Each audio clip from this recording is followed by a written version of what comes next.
Bien, buenas tardes a todos y a todas. Bienvenidos a esta conferencia que organizan diversas comisiones como la de Derecho Administrativo, representada aquí dignamente por mi querida Silvia Rocha, la Comisión de Obras, Adquisiciones y Servicios, nos acompaña aquí Sergio Olivar, Anticorrupción y Medio Ambiente y Sostenibilidad, donde está aquí representado por César y por Lulu.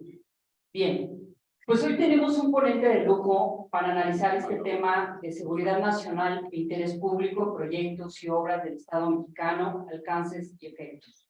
Le damos a quien nos acompaña en el presidio la más cordial bienvenida. Por supuesto, me permito felicitar especialmente al presidente de la Barra Nacional, mi querido Víctor Olea Peláez, y le voy a ceder el micrófono por si tiene algún anuncio delegado del Consejo de Dirección.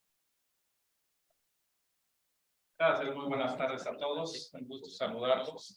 Me da muchísimo gusto, no solo que se den cotidianamente, se está haciendo una muy buena costumbre que existan estas sesiones transversales, es decir, conjuntas entre varias comisiones. Desde luego, coincido con Cristina, es un lujo tener a José Ramón, nuestro gran consejero, como expositor en un tema tan importante y de actualidad. Solo como un aviso parroquial, creo que todos están recibiendo una circular por medio de la cual están como capítulos, que veo que aquí está Juan Carlos, y los que están conectados vía Zoom, tienen que, igual que los coordinadores de comisiones, en sus próximas sesiones, tienen que convocar expresamente para la designación de un representante de cada capítulo y de cada comisión para efectos de la próxima comisión de elecciones. Tenemos junio y julio para estos efectos, se los encargo mucho.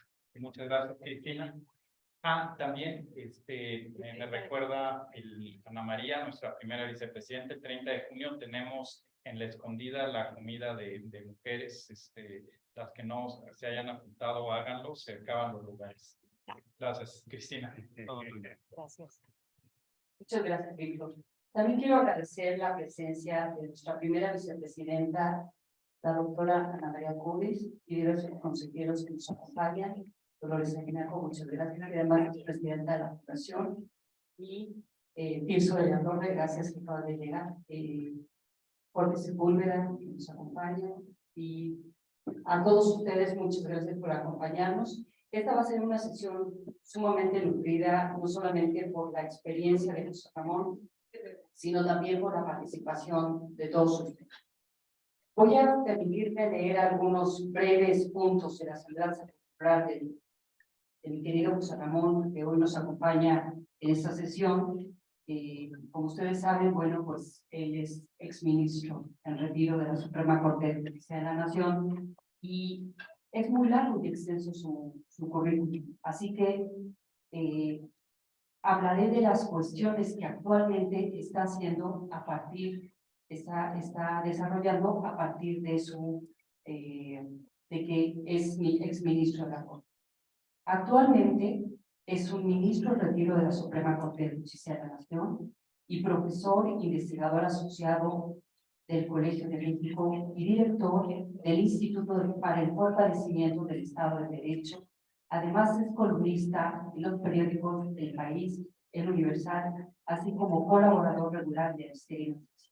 Como ustedes saben, es un extraordinario abogado, es un extraordinario licenciado en Derecho, tiene un conocimiento vasto, y la verdad es que nos place enormemente contar en esta sección con su participación y presencia, donde el día de hoy hablaremos de temas que son de suma importancia, no solamente para el interés de quienes se encuentran en el sector de obras, sino también para los ciudadanos en general. Sin más, me voy a permitir darle uso a la palabra a mi querido José Ramón Fusillo.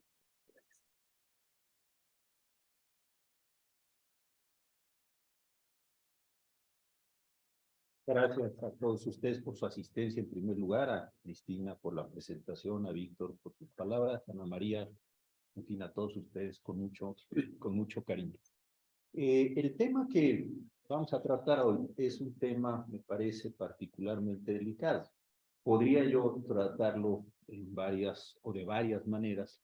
Uno podría ser a un nivel relativamente abstracto, en fin, empezar con algunas definiciones, conceptos, etcétera, pero me parece que la situación presente es mucho más angustiosa o angustiante, y me parece que convendría ir a la inversa, empezar con un análisis particular de algunos problemas y después tratar de hacer algunas consideraciones generales sobre el asunto que nos convoca.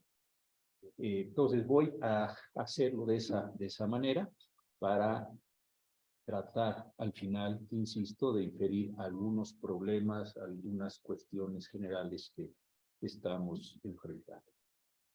Lo primero a lo que me quiero referir es al acuerdo del presidente López Obrador del 22 de noviembre del 2021. En este acuerdo, voy a leer el título para recordarlo, sé que todos ustedes lo saben, pero es una forma simplemente de empezar. Es el acuerdo por el que se instruye a las dependencias y entidades de la Administración Pública Federal a realizar las acciones que se indican en relación con los proyectos y obras del Gobierno de México considerados de interés público y seguridad nacional, así como prioritarios y estratégicos para el desarrollo nacional. Lo primero que me llama la atención de este acuerdo es, desde luego, la fundamentación. La fundamentación del mismo es realmente muy débil, y creo que aquí ya empiezan a aparecer los problemas que después van a recorrer todos los asuntos. Es el artículo primero, en la fracción primera, perdón, del artículo 89 de la cuestión, el artículo 90 de la cuestión, el artículo 26 de la Constitución, y después una serie de artículos de la Ley Orgánica de la Administración Pública Federal, que básicamente tienen que ver con las competencias de las secretarías de Estado que van a refrendar el acuerdo del presidente López Obrador. Y entonces se pregunta uno, ¿de verdad con estos fundamentos legales o constitucionales es suficiente para poder constituir un acuerdo de la magnitud y con los alcances que el propio presidente plantea? Y la respuesta para todos ustedes, como buenos abogados que son, pues no tiene realmente ningún alcance en ese sentido. Sabemos que en la Constitución hay varios artículos que se refieren al concepto de seguridad nacional, el 6, el 16, el 20, el 35, el 73, 29M, el 89, fracción quinta, y ninguno de ellos es invocado en el acuerdo. Lo que el presidente entonces está haciendo, buena o mala la fundamentación, ahorita regreso a eso, es simplemente decirnos que existe una idea general de sus atribuciones como presidente de la República, que existe una subordinación de su administración pública a él mismo en tanto titular del Poder Ejecutivo, y que existe adicionalmente una necesidad de llevar a cabo, de establecer una planeación democrática en desarrollo. Hombre, no son malos fundamentos, pero son, desde luego, insuficientes. Son insuficientes para un propósito tan grande como el que tiene este acuerdo. El segundo problema es, si la fundamentación es mala, creo que la motivación todavía es más mala. ¿Por qué razón? Pues porque dice que México requiere una infraestructura para fomentar el desarrollo de manera incluyente, que se requieren de proyectos regionales de infraestructura, desarrollo socioeconómico y turismo, es cierto, que hay un interés público y seguridad nacional para el desarrollo y el crecimiento de la infraestructura a cargo de las dependencias y entidades. Aquí ya las cosas son un poco más complicadas, no se entendería por qué y sin más se requeriría un concepto, una atribución de seguridad respecto de estas obras, y finalmente que el gobierno tiene que seguir una ruta encaminada, una ruta en una cierta dirección para alcanzar unos ciertos objetivos. Después de tener esta fundamentación y esta motivación, entonces se presenta el artículo primero de este mismo acuerdo, que perdónenme, lo vuelvo a leer, yo sé que lo conocen todos, pero es para darle hilo a la exposición. Artículo primero: se declara de interés público y seguridad nacional la realización de proyectos y obras a cargo del Gobierno de México, asociados a infraestructura de los sectores comunicaciones, telecomunicaciones, aduanero, fronterizo, hidráulico, hídrico, medio ambiente, turismo, salud, vías férreas, ferrocarriles en todas sus modalidades, energético, puerto, aeropuertos y aquellos que por su objeto, características, naturaleza, complejidad y magnitud se consideren prioritarios y o estratégicos para el desarrollo nacional. Entonces, ¿qué es lo que está dándose aquí? Y ustedes lo vieron en la discusión de la Suprema Corte, sobre todo en el proyecto de resolución que presentó el ministro González Alcántara, que este es un concepto general, que es un concepto que blinda la totalidad de los temas en cuestiones o diversas cuestiones que tienen que ver con la seguridad nacional y bloquea completamente las posibilidades de acercamiento a estos proyectos y a estas obras que están a cargo del gobierno federal. Entonces, creo que aquí la primera prevención es el de la fundamentación. No hay realmente una base jurídica sólida, ni siquiera mínimamente sólida para poder constituir o atribuirle un carácter de seguridad nacional a un conjunto tan amplio de obras, de proyectos en una gama tan extensa de actividades y con las consecuencias que todos sabemos se producen. Voy a regresar en un momento a la resolución del ministro González Alcántara y a la discusión de los efectos. Pero como ustedes saben, cuando la Suprema Corte declaró por mayoría de 8 votos contra 3, 9 votos contra 2, no, 8 votos contra 3, que era inválido este acuerdo que acabo de señalar del 22 de noviembre del 21, ese mismo día, en la tarde, en la sesión vespertina del Diario Oficial, el presidente López Obrador, el 18 de mayo de este año 23, emitió un decreto, y el decreto tiene algunos ajustes respecto al anterior. El decreto es relativo a que la construcción, funcionamiento, mantenimiento, operación, infraestructura, espacios, bienes de interés público, ejecución y administración de la infraestructura de transporte, de servicios y polos de desarrollo para el bienestar y equipo, tanto del Tren Maya como del corredor interoceánico del Istmo de Tehuantepec, así como los aeropuertos que se indican más abajo, y más abajo se indican los aeropuertos de Palenque, Chiapas, Chetumal y Tulum en Quintana Roo, son de seguridad nacional y de interés público. Yo creo que ya habiendo visto cuál había sido la condición de la discusión, porque el proyecto se conoció varios días antes, que presentó el ministro González Alcántara, hay un ajuste interesante en la fundamentación de este decreto. Y este decreto sí involucra lo dispuesto en el artículo 89, fracción primera, facultad reglamentaria general, y sexta de la Constitución, relativo a que el presidente de la República tiene como facultades y obligaciones preservar la seguridad nacional, en los términos de la ley respectiva. Aquí sí hay un tema de principio de legalidad, que ahora voy a regresar con él, que me parece la mayor importancia. Después de haber dado esta fundamentación básica sobre esta capacidad o esta competencia para determinar la situación de las facultades en materia de seguridad nacional, se vuelve a repetir el 25, el 26 y el 28, Plan Nacional de Desarrollo, áreas estratégicas y prioritarias, la ley orgánica de la administración pública mucho más restringida, y después sí se hace uso, y esto es interesante, de la Ley de Seguridad Nacional, del Reglamento del Servicio Ferroviario, de la Ley de Protección del Espacio Aéreo, de la Ley de Aeropuertos, de la Ley de Puertos y de la Ley General del Sistema Nacional de Seguridad Pública. Entonces, lo que uno puede suponer es que se dieron cuenta en la Consejería Jurídica que se iba a presentar el problema de la invalidez del decreto del 22 de noviembre del 21, hicieron los ajustes y trataron de construir una solución jurídica distinta para enfrentar la declaración de invalidez que había establecido o que yo estaba estableciendo esa misma mañana la Suprema Corte cuando los efectos se fijaron hasta el lunes.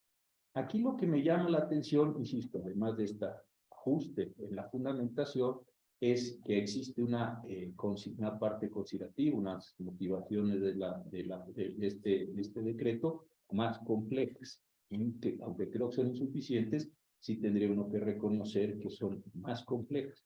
Y entre los elementos que está introduciendo este acuerdo son dos temas importantes, que es la utilización de la Estrategia Nacional de Seguridad y el Plan Nacional de Desarrollo como dos palancas, como dos fundamentos para tratar de construir estas posibilidades que se refieren a estos elementos. Ahora, el artículo específico, como ustedes ya también lo saben, es un artículo único que dice que son de seguridad nacional e interés público todos los elementos que acabo de decir respecto al Tren Maya, al ferrocarril transísmico y a los tres aeropuertos que dije, Palenque, Chetumal y Tulum. Entonces, hay un ajuste importantísimo entre el acuerdo y el decreto, porque el acuerdo, voy a decirlo en términos así físicos, simplemente como una representación era de este tamaño, eran todas las obras de infraestructura, proyectos, etcétera, y este se refiere a tres segmentos, digamos, de la totalidad de las obras públicas que está llevando a cabo el gobierno federal. Y creo que la pregunta central de esta discusión es la siguiente.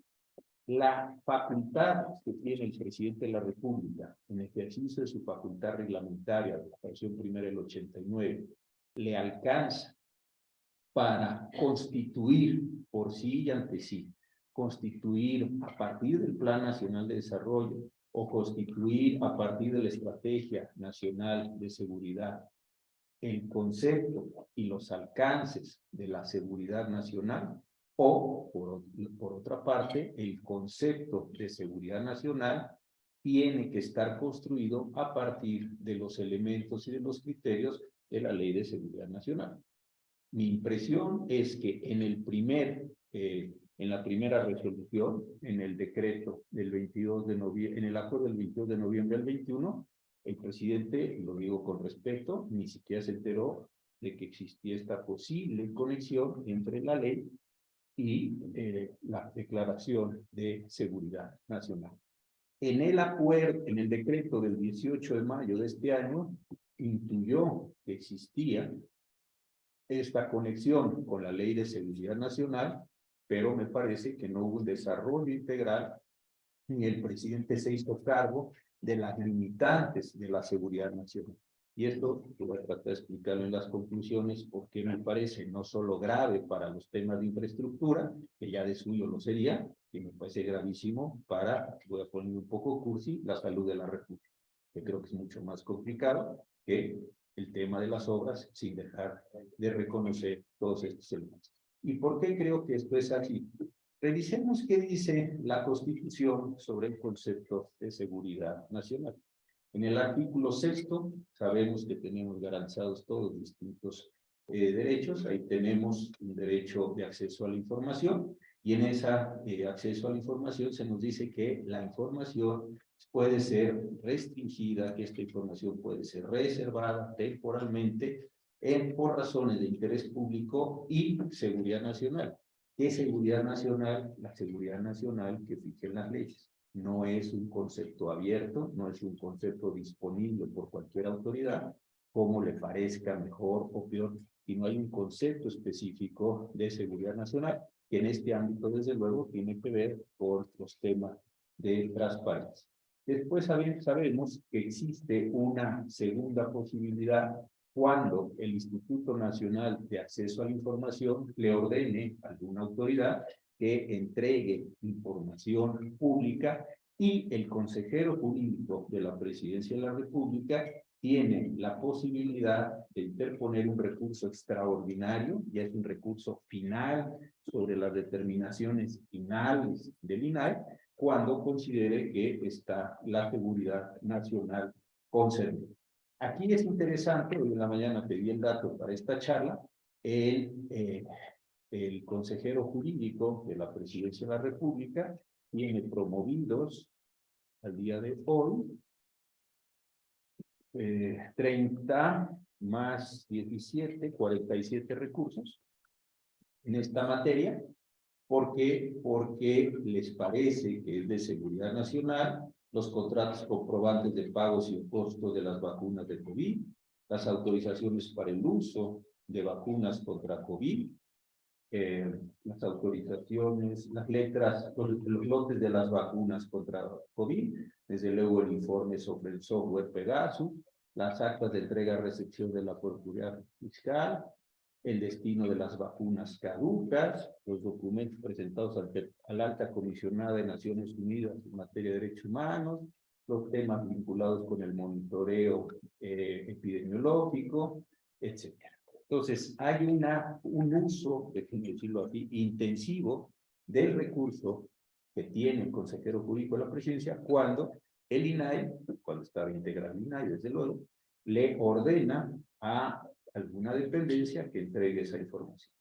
Claro, si tienen ustedes estos recursos extraordinarios, pero al mismo tiempo tienen al INAI descabezado o incapaz de actuar, salvo la decisión de hoy en la mañana, que es bien interesante, del amparo, ya después si quieren luego lo platicamos, por el juez de distrito ordenó que se votara a pesar de que no tenían quórum, cumplimiento de una sentencia de amparo, hoy actuó el INAI, es un tema bien interesante, si quieren luego platicamos, pero aquí el asunto está en que este tema se refiere exclusivamente a acceso a información.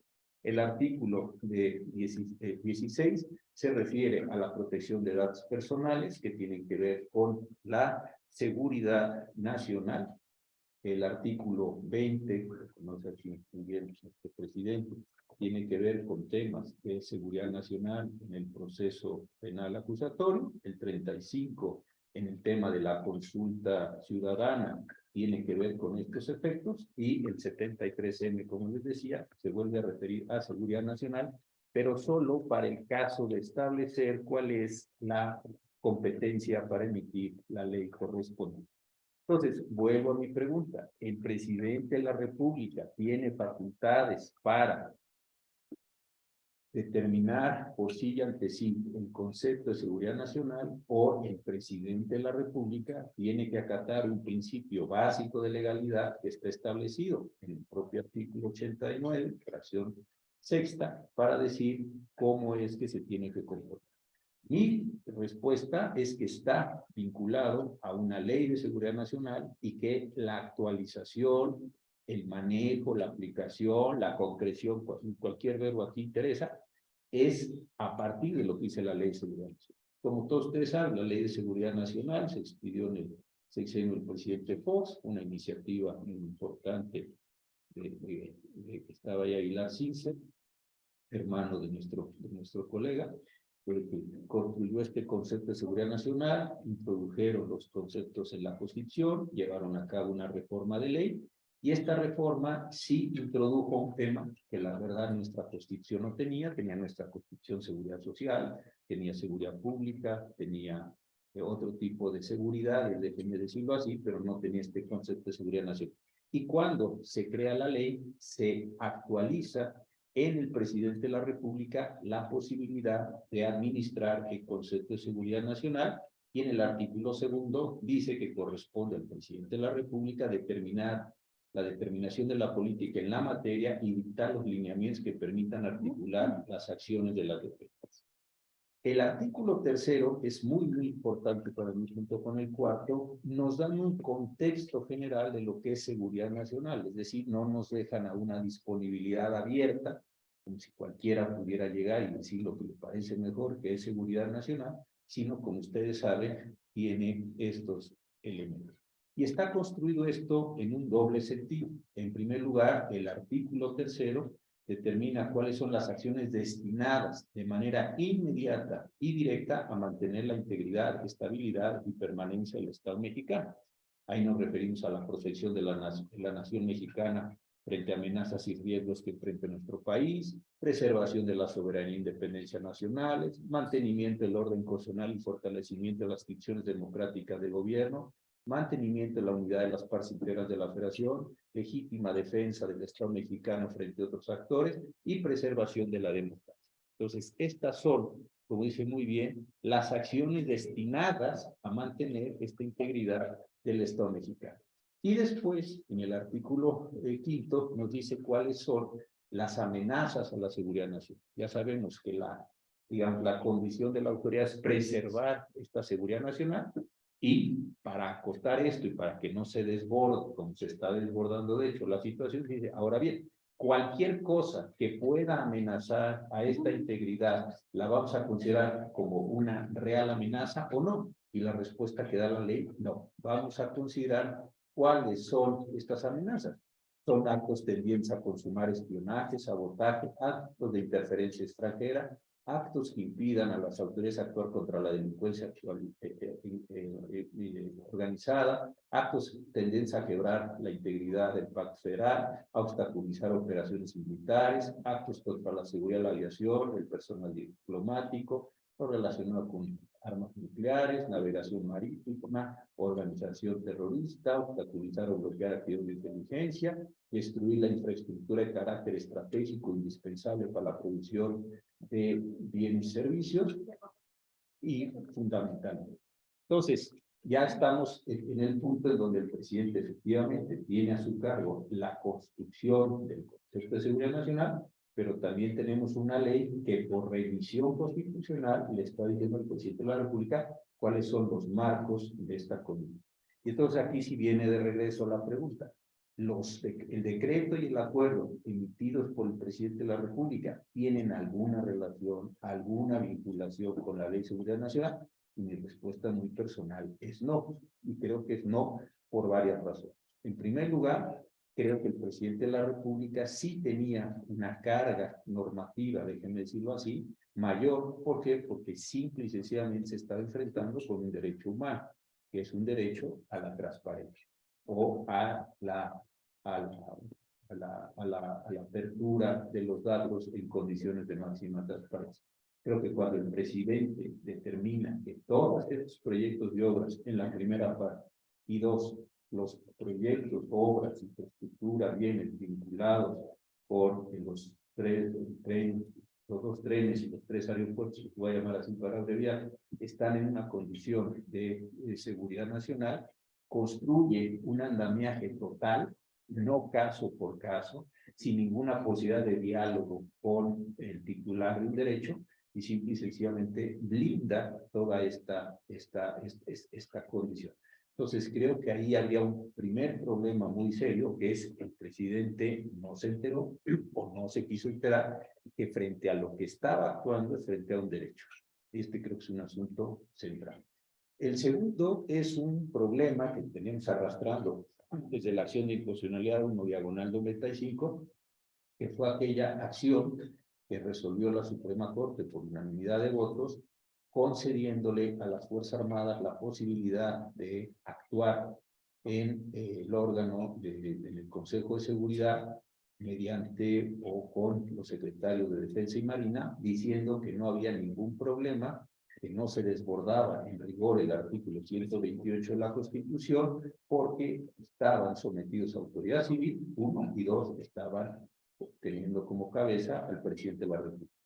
Esta decisión yo creo que ha sido una de las decisiones más trágicas de la historia judicial del país. Yo creo que los historiadores ahí como Rafa y algunos que nos acompañan debieran de verdad ver cuál es el nivel de descripción que genera esta idea, porque esta decisión de la acción de inconstitucionalidad 1/95 se ha seguido repitiendo y repitiendo y repitiendo, y esta es la que se ha utilizado, déjenme decirlo así, como caballito de batalla para generar todas las excepciones posibles a la determinación del 128 constitucional, que como ustedes saben dice que en tiempos de paz los miembros de las Fuerzas Armadas no pueden hacer más funciones que las que tengan exacta conexión con la disciplina militar.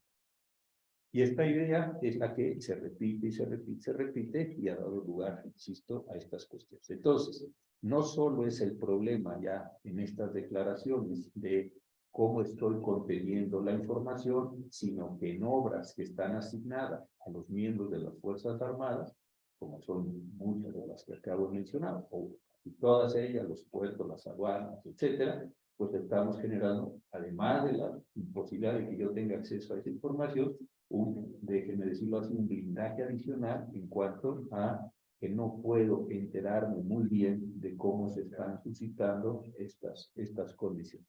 Y la tercera cuestión, que me parece la más complicada de todas, es la cantidad, y esto creo que es más interesante para las comisiones que están hoy aquí reunidas, es la cantidad de excepciones que se están introduciendo en cuanto al manejo de la administración pública. Creo que este es el asunto central. ¿Por qué? Porque yo creo que, digamos, en experiencia de haber leído algunas cosas de historia del derecho, lo que he observado es que las excepciones siempre acaban convirtiéndose en las reglas de operación. Las excepciones parecen o se generan para facilitar ciertos elementos, para construir ciertas posibilidades y acaban quedándose con el todo. Entonces, introdujimos en la reforma del 2008 el arraigo, la prisión preventiva oficiosa, medidas extraordinarias contra la delincuencia organizada, pensando que era un sujeto bastante claramente definido y acabamos por contaminar, déjenme decirlo así, muchas de estas condiciones de ese grupo particular que se parecía adjetivable y pareciera que iba a poder ser considerado de forma particular y acabamos contaminando una gran cantidad de elementos. Y así hay muchos ejemplos históricos en ese sentido. Creo que lo que estamos observando es una práctica que tiene mucho que ver con esto, en el sentido de que al decir voy a utilizar el concepto de seguridad nacional para cierto tipo de obras, lo que estoy haciendo es extender la totalidad de las excepciones a la administración pública o generalizando esas condiciones de excepción respecto de la administración pública. Unos casos, mediante la utilización del Ejército y la Armada, en el sentido de decir, como esto es de seguridad nacional, voy a meter al Ejército y la Armada, y como el Ejército y la Armada están actuando, y ellos actúan en unas condiciones de secrecía que son propias de las actividades que realizan, al final del día lo que voy a hacer es cerrar, blindar, excepcionar todas estas condiciones, porque las que está haciendo el Ejército y la Armada, a cuento de que están actuando por vía de la seguridad nacional. No sé si me explico, y este me parece que es un tema central. Y el segundo es allí donde no se pone al Ejército y a la Armada, las condiciones de construcción de la seguridad nacional son tan extraordinariamente amplias que acaban por opacar, como antónimo de la transparencia, opacar las posibilidades de visión de los fenómenos que están ahí dando y de control de esos fenómenos que se están ahí dando. Consecuentemente, me parece que estamos en una zona muy, muy complicada de construcción en ese caso. Ahora, ¿qué sucedió en esta sesión que yo mencionaba hace un momento, el 18 de mayo del 23? El ministro González Alcántara, como saben ustedes, presentó un proyecto en la controversia constitucional 217 en 2021, una controversia constitucional promovida por el Instituto Nacional de Acceso a la Información, declarando o planteando mejor la contravención, pero estuvo bien planteada, o muy bien planteada, por una estrategia jurídica muy inteligente, la contravención de en ese momento el primer acuerdo del presidente de la República como una excepción a sus competencias. Y esto fue lo que permitió que se abriera esta controversia constitucional. ¿Qué fue lo que dijo la Suprema Corte de Justicia? Efectivamente, se están lastimando las competencias del INAI por la sencilla razón de que el presidente hizo una declaratoria general respecto de todos los bienes, proyectos, obras, etcétera, que están afectados por esas obras de infraestructura y consecuentemente la cerró. Entonces, esa es, digamos, una condición central de este proyecto del ministro González Alcántara. Se dio una discusión el 22 de mayo del mismo año, desde luego. El lunes siguiente, fue el jueves, el lunes siguiente, seguramente muchos de ustedes la siguieron, sobre los efectos, una discusión muy complicada, creo que con varios problemas técnicos de entrada. Yo creo que no había ninguna necesidad de entrar a discutir si se trataba de una norma general o una norma particular. Yo creo que de ahí se empezó a desencaminar la situación, y después, al haber definido que no era una norma de carácter general, sino que tenía una condición individual, se tendría que ver cuáles eran los efectos, si eran efectos generales o eran efectos interpartes, y también una discusión muy, muy complicada, si quieren después la podemos aquí entre todos analizar con una votación de 6-5 que bastaba con los precedentes de hace unas pocas semanas para decir que efectivamente era suficiente y que el acuerdo quedaba sin efectos en esta condición general, no interpartes como se está dando. Ahora viene la última cuestión para dejar tiempo a todos los comentarios. El mismo 18 de mayo, ya lo dije, del 23, se produce o el presidente genera este nuevo decreto para efectos de saber qué se puede hacer. Aquí se presentan problemas bien interesantes. El INAI tiene una rara competencia, solo el pleno del INAI puede promover controversias constitucionales y el pleno no está integrado. Hoy actuó por la decisión de una sentencia particular de amparo, hoy fue cumplimiento, pero no tiene la facultad para promover una nueva controversia constitucional. Uno. Dos, entonces es por ese lado, digámoslo así, no se va a poder promover un juicio, digamos, con las mismas características que lo anterior. Dos, y lo he discutido con algunos colegas que le entienden mucho a esto, la pregunta que estoy seguro que va a salir de un rato, y de una vez la adelanto, y adelanto una mala respuesta para no quedar tan mal al rato, que es el hecho de si se dio o no se dio aquí una repetición de actos reclamados. Estoy seguro, ¿verdad, Carlos? Que ya la traías por ahí, y algunos otros. Sí, ya los conocí. Entonces, aquí al maestro Matute, ya lo vi desde hace rato. Si hay o no hay repetición del acto, o si es un nuevo acto, necesita controversia nueva, o algún otro tipo de elementos que se puedan dar en ese sentido, y ese es un problema muy complejo. Y más complejo aún es decir, sí hubo una repetición de acto, y entonces, ¿qué hacemos? Cargamos con todas las autoridades que emitieron el segundo acto, y con el presidente de la República y todas las autoridades, no solo con la promulgadora, sino con todas las autoridades del referéndum. Pues sí, ahí hay un tema súper interesante, por decirlo menos, para tratar en este caso, porque emitieron en desacato, digámoslo así, a lo decidido la Corte, o consideramos que la materialidad del decreto es mucho menor que la del acuerdo, y es un acto nuevo, y es un acto que tendría que ser impugnado por las mismas condiciones, donde básicamente se tendrían que repetir los mismos argumentos de la parte considerativa y desde luego de los ministros en ese caso. Entonces, creo que aquí hay problemas muy interesantes. Y para terminar, quisiera dejar esta reflexión.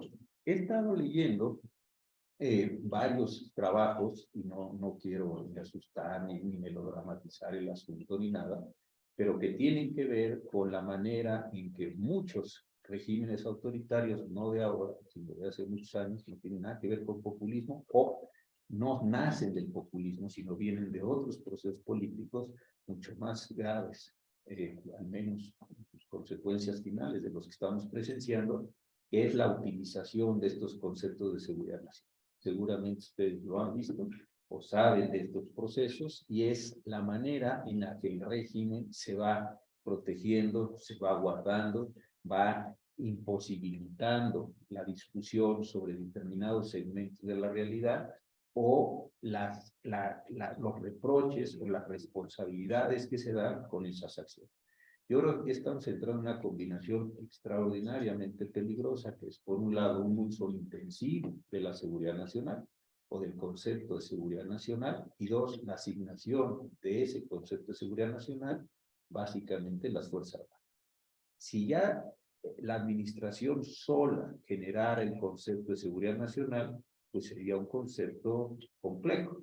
¿Por qué? Porque nos estarían obstaculizando, insisto, la observancia, el control, el rigor de una serie de operaciones, porque se estarían realizando en condiciones bien excepcionales. Tenemos que licitar, no voy a licitar, ¿por qué no? Porque es de seguridad nacional. Voy a hacer ciertas operaciones que no están debidamente fundadas y motivadas en las leyes previas al hecho, sí, pero no te les voy a generar excepciones por seguridad nacional. Esto ya, insisto, de suyo sería un tema bien delicado. Pero el segundo es más complicado. ¿Qué pasa si adicionalmente le doy la administración del concepto, no la generación, porque esa la genera el presidente, pero sí la administración del concepto a las Fuerzas Armadas, tanto el Ejército como la Armada. Ahí sí me parece que entramos en una condición, porque a la excepcionalidad de la seguridad nacional se le genera la excepcional, o se le aumenta, perdón, se le acrecienta la excepcionalidad de las Fuerzas Armadas. Pues cuando yo pregunte, oiga, ¿por qué no puedo conocer esta operación? Porque es de seguridad nacional. ¿Y por qué sé que es de seguridad nacional? Porque la está realizando el ejército. Y me parece que ahí es donde el pez se muerde la cola y queda en una perfecta circularidad. ¿Y por qué el ejército le hace? Porque es de seguridad nacional. ¿Y por qué es de seguridad nacional? Porque el ejército la hace. Señor, ¿qué parte del argumento no te entendí? Ah, pues no, ya me quedo clarísimo. Es buenísimo. Y entonces empieza a ser perfectamente circular el argumento. ¿Cuánto vale la tonelada de lo que sea en una obra? No le puedo informar. ¿Por qué? Porque es de seguridad nacional. ¿Por qué sé que es de seguridad? Porque lo está haciendo el ejército. Este me parece que es el riesgo final, más allá de este acuerdo, de este decreto, de estas condiciones, que seguramente ahorita entraremos a hablar en términos técnicos de estos temas y de la sentencia de la Suprema Corte, pero creo que es el problema central con el que nos vamos a encontrar, que es la expansión de estos conceptos que se van dando y que vamos perdiendo, insisto, visión sobre ellos, control democrático sobre ellos, control jurisdiccional sobre ellos, etc.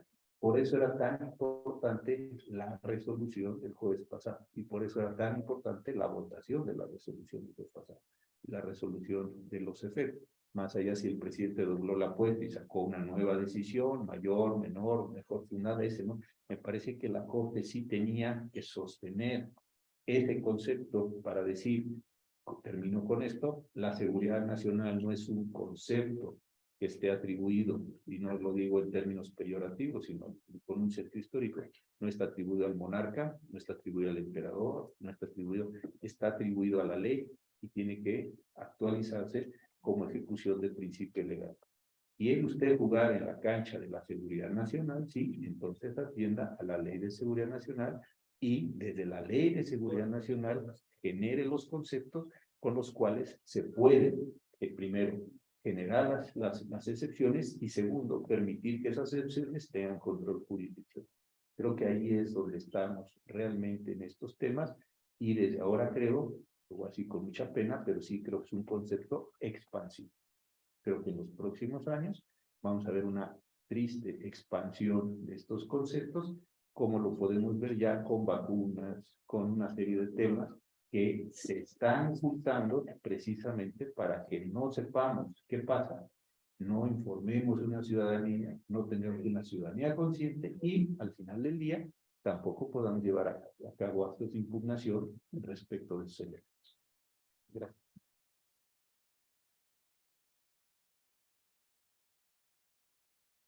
Gracias, querido José Ramón.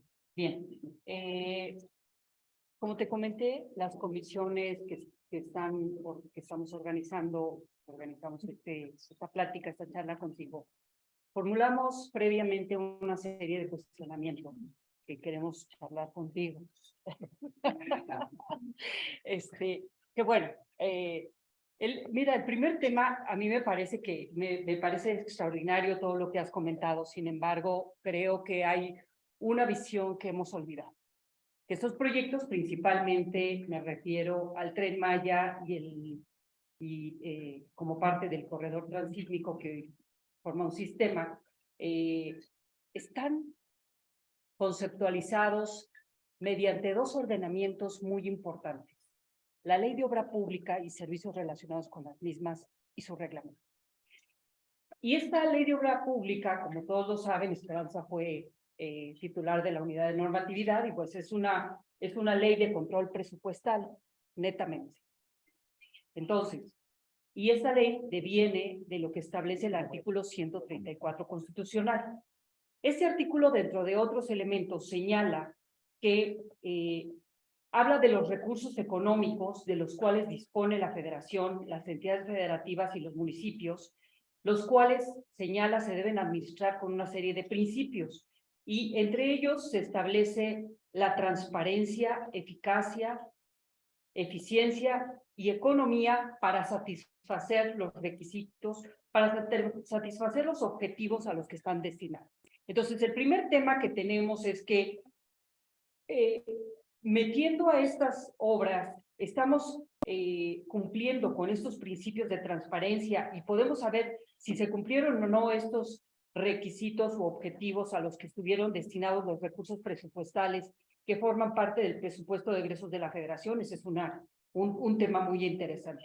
El otro tema interesante es que este mismo artículo 134 constitucional señala que dichos recursos presupuestales necesariamente deben de ser evaluados y deben de ser evaluados principalmente por dos órdenes de auditoría. El primero es la auditoría interna, que es el órgano interno de control, y un segundo momento donde son auditados es a través de la Auditoría Superior de la Federación. Entonces, el tercer elemento aquí interesante es que este mismo artículo señala que para llevar a cabo la erogación de estos recursos y poder acreditar el correcto ejercicio del gasto público, estos recursos que son destinados a obras se tienen que llevar a cabo principalmente a través de una regla que establece son las licitaciones públicas.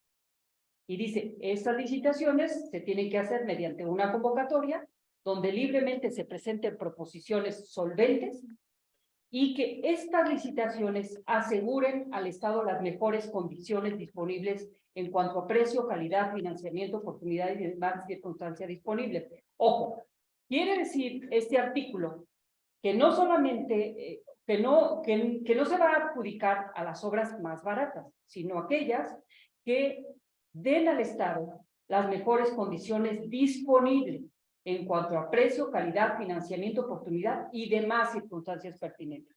Entonces aquí mi pregunta, querido José Ramón, te quiero decir que a partir de estos proyectos, Proyecto Tren Maya y las obras que se construyen en el corredor transísmico están reguladas a través de la Ley de Obra Pública y sus reglamentos. Me parece que de inicio, este decreto, que aún está válido del 18 de mayo del 2023, trae una serie de implicaciones jurídicas a los contratos, principalmente que fueron adjudicados a través de estos dos ordenamientos. ¿Por qué?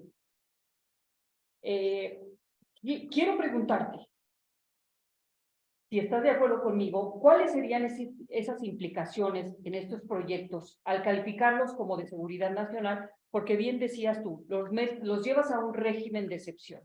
¿Y qué pasa entonces con esos proyectos, con la conceptualización de los contratos, si se tienen que migrar y salir del marco de la Ley de Obra Pública y de su reglamento? Y en caso de que tú consideres que eso sería lo adecuado, ¿qué sucede con los derechos y obligaciones que ya están plasmados en esos contratos y que están al amparo de las disposiciones de la Ley de Obra Pública y de su reglamento? Mira, yo creo que está muy bien planteado el tema, pero, a ver, aquí es un asunto que hay que cortarlo en varias. Desde luego, yo estoy muy de acuerdo en lo que dice la Constitución, obras públicas, auditorías. Estoy muy de acuerdo con el tema del principio de legalidad. Ese no es el tema. Yo no los tendría que convencer a ustedes ni convencerme a mí de la importancia de todo eso. Lo que estoy tratando de descifrar es el área, cancha, que está construyendo el presidente y la administración para jugar y para que juguemos. Creo que este es el verdadero problema. Decirles, yo estoy a favor de la cosita que usted sigue. Oiga, pues qué clase de barrista sería usted si no hiciera eso, ¿no? Hasta me expulsan aquí, Victoria. Pero el tema no es convencerlo yo de él.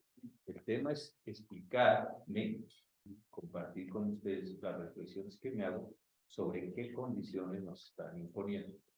Desde luego tenemos muy claro qué dice la Constitución, desde luego tenemos muy claro qué dice la Ley de Obra Pública y muchas otras leyes, porque no solo es la Ley de Obra Pública, está la Ley de Ferrocarril y muchas otras cosas. Y sabemos cuáles son todo este régimen de contrataciones, licitaciones, gasto presupuestal, etcétera. Lo que el presidente, sin embargo, está tratando de hacer, luego vemos cómo lo remediamos, pero déjenme decir, lo que está tratando de hacer es girar una orden ejecutiva para decirle a toda la administración, y por esto reprendo de todos los secretarios de Estado, y sí, está refrendado por todos los secretarios de Estado, para efectos de decirles todo aquello que tenga que ver con esta obra pública, la realización de proyectos y obras ha entrado en un régimen de seguridad nacional.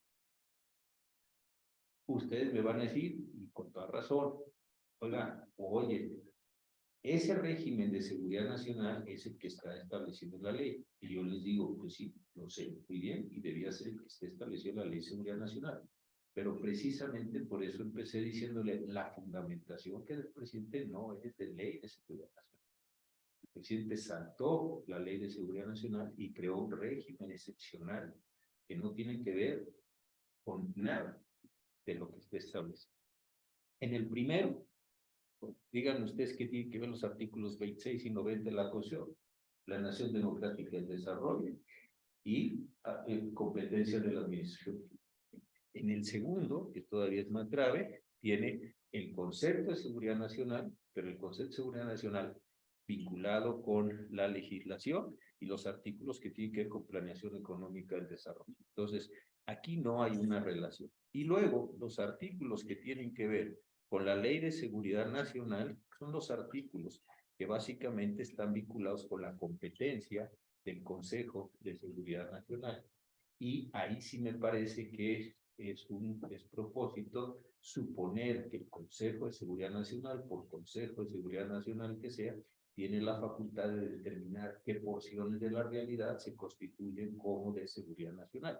Porque el Consejo de Seguridad Nacional, hay que ver el artículo 14, tiene sus atribuciones muy bien delineadas, pero en relación con lo que habíamos visto del artículo 3º y 5º, no con relación a lo que se le pegue la gana. Entonces, ahí el Consejo de Seguridad Nacional actúa, pero actúa en una función legitimadora o validadora, si ustedes quieren, de las competencias que ejerció el presidente de la República. Entonces, ese es el problema. Ahora, vamos al efecto práctico. El presidente sale con un mal acuerdo. Y este mal acuerdo del presidente lo que genera es esta condición súper excepcional de todo el sistema de la obra pública. ¿Por qué digo de la obra pública? Todo lo que se refiere a los dos acuerdos tiene que ser, son vinculados con obra, salud en el primero, vías, turismo, lo que sea, y en el segundo ya con las 5 obras que estamos determinando. Y el presidente lo que está, me parece, haciendo o busca hacer, ahorita vemos cómo se remedia esto, es lo siguiente. Compañeros de la Administración Pública Federal, incluido el Ejército y la Armada, tienen ustedes a su cargo todo este dinero. Tienen ustedes que realizar todas estas obras. Tienen que ustedes hacer. Bueno, yo declaro que todas esas son de seguridad nacional. ¿Qué quiere decir que sea de seguridad nacional? La primera, que no van a dar información sobre ello. La segunda, que pueden ustedes introducir reglas excepcionales bajo el concepto de seguridad nacional. No es que yo esté diciendo que el concepto de seguridad nacional es válido. Estoy diciendo lo que el presidente, creo que es lo que el presidente está tratando de hacer, es decir, me exceptúas todo esto, y al exceptuarme todo esto, no tiene que seguir las reglas ordinarias. Aquí desde luego se va a prestar que tiene un problema mejor que nadie conoces con todo lo que sabes de obras, que es un problema enorme. Y el problema enorme es el hecho de que hoy se haya declarado algo de seguridad nacional, hoy, y después la Corte, en amparo, controversia, acción, lo que sea, lo haya declarado inválido. ¿Qué efectos va a generar en materia de responsabilidades por la asignación, con los perjuicios económicos, etcétera? Dicho de otra forma, hoy se asignó un contrato como haya sido bajo la idea de que eso era seguridad nacional. La Corte declara que el decreto se hizo inadecuado, el decreto es inválido. Los contratos que se generaron, los convenios, etcétera, que provienen de esa declaratoria, ¿qué característica jurídica van a tener en el tiempo?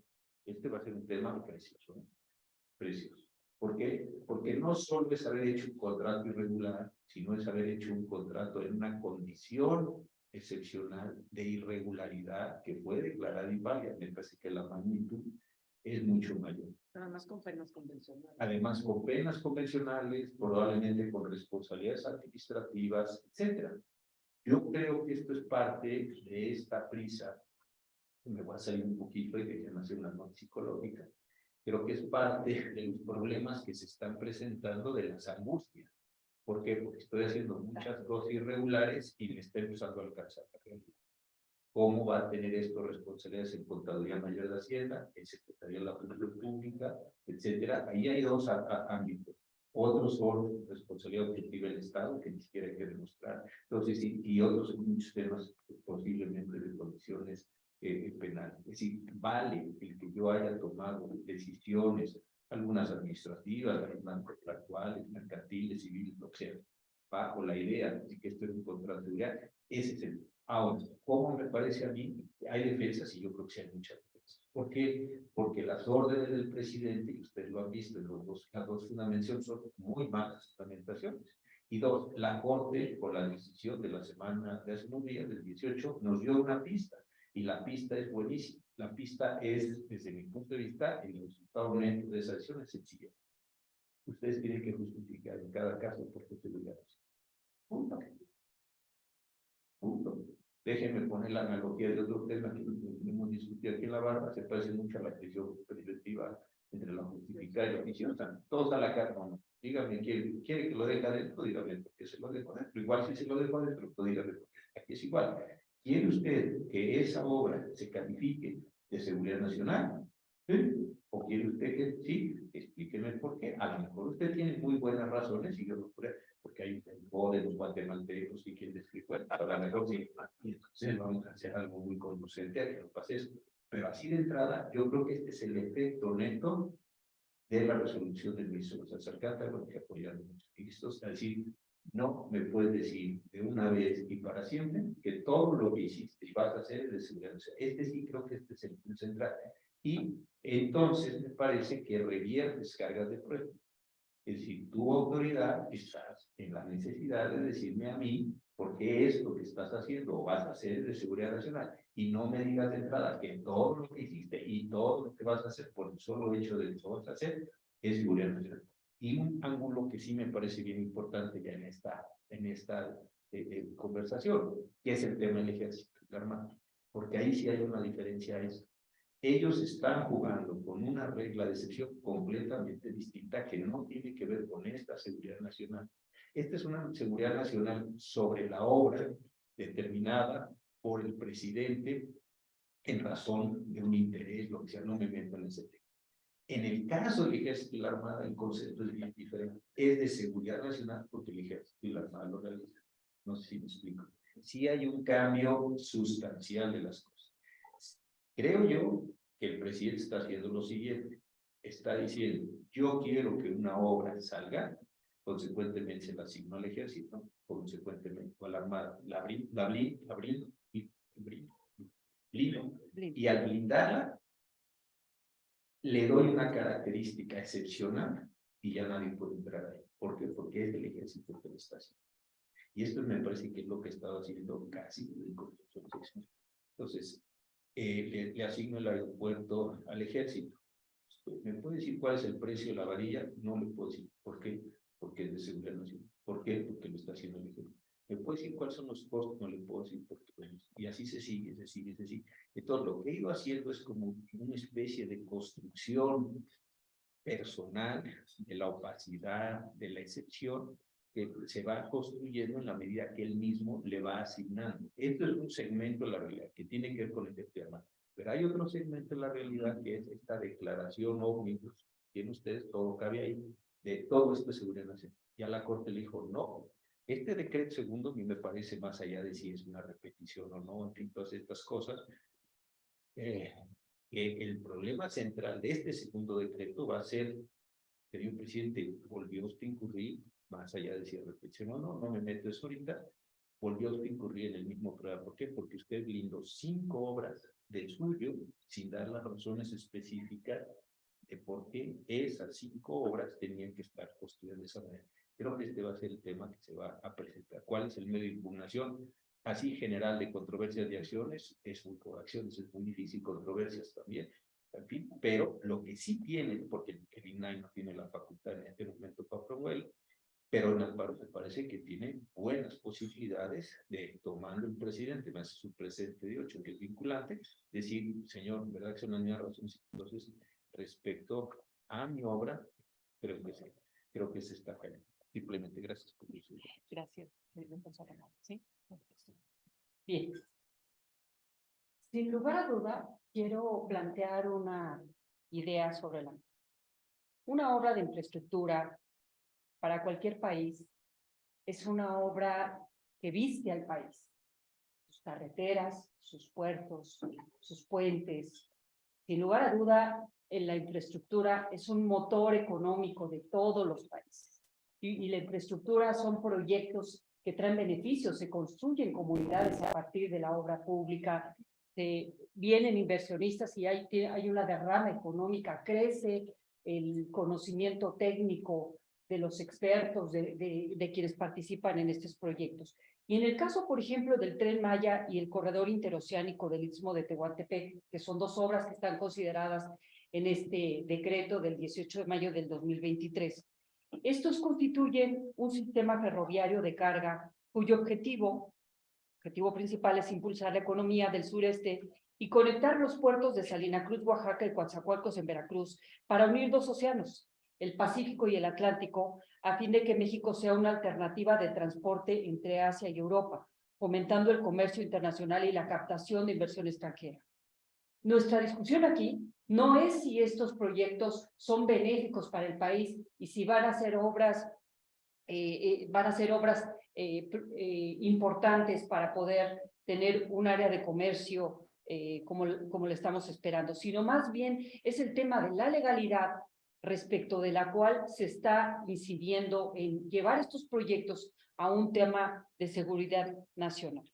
Bajo este contexto, comento que el artículo 42 de la Ley de Obras Públicas señala en sus disposiciones como reglas de excepción a los proyectos que se consideran de seguridad nacional, sobre los cuales las dependencias y entidades pueden no sujetarse al procedimiento de licitación y podrán llevar a cabo la contratación por el proceso de invitación a cuando menos 3 personas o por adjudicación directa. Entonces, el tema, coincido, es un tema muchísimo más grave que va más allá del tema de la transparencia, porque cuando no hay un proceso de licitación pública, pues no hay esa senador, muy buenas convocatoria tardes. donde se llaman a los licitantes para poder presentar sus propuestas. Entonces, en esta tesitura, querido José Ramón, te quiero preguntar si tú consideras que conforme a lo que establece la Ley de Seguridad Nacional y lo que establece este artículo 42 de la ley, si tú consideras que hay dos alcances distintos del concepto de seguridad nacional en transparencia y otro en contratación pública. Y si es posible calificar una obra de seguridad nacional anticipándose a los riesgos y amenazas. Es decir, normalmente en temas de obra pública, tú calificas una obra de seguridad nacional o de caso fortuito porque hay peligro inminente, porque hay un tema que se está presentando. Sin embargo, el decreto del 18 de mayo señala claramente, dice, porque se intenta anticipar. ¿Es correcto esto? A mí me parece que este es un tema que rebasa totalmente los parámetros previstos para poder determinar una obra como de seguridad nacional. Quisiera saber cuál es tu opinión. No, yo estoy completamente de acuerdo, pero a ver, estamos hablando de transparencia no porque sea ni siquiera el elemento excepcional. Estamos hablando de transparencia porque fue el gobierno o fue la posición desde la cual se declaró inválido este asunto, y lo fue porque lo planteó el INAI.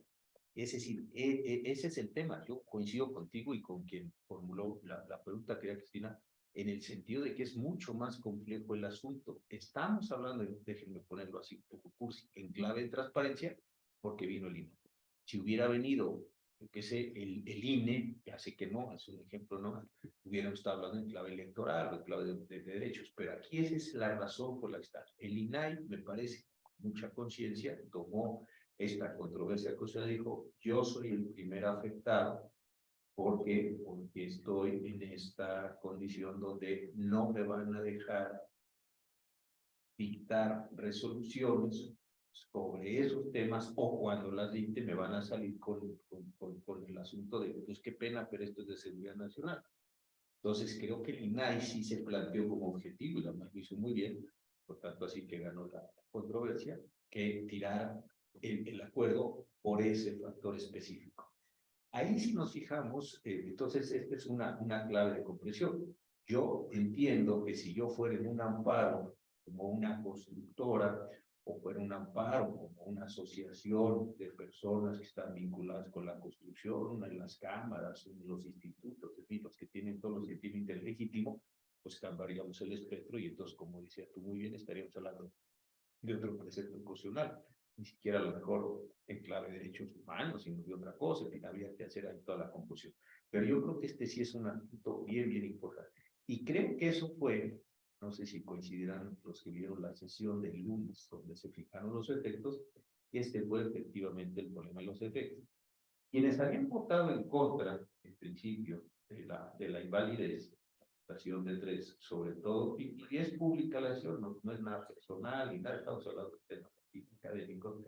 El caso de la ministra Yasmín Esquivel fue la que planteó desde el jueves el tema de los alcances de los efectos, y luego se suspende la sesión y la retoman, creo que siendo muy bien, el lunes para seguir con el tema. Lo que la ministra Esquivel decía, yo creo que tenía mucho que ver con esto, aunque me parece que la idea no se expresó, no se logró desarrollar completamente.